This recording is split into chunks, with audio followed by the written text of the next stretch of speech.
Ayan guys, itong ilog na ito ay galing ng talon ng pagsanghan. Ayan.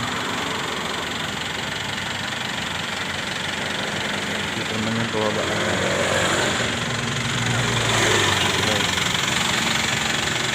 Ayan, may mga nagkakot ng buhangin doon. Mga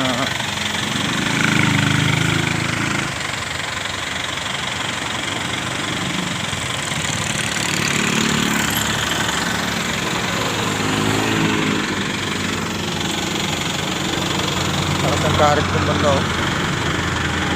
May mga bula-bula yan.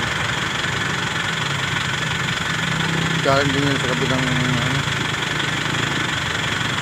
sapa.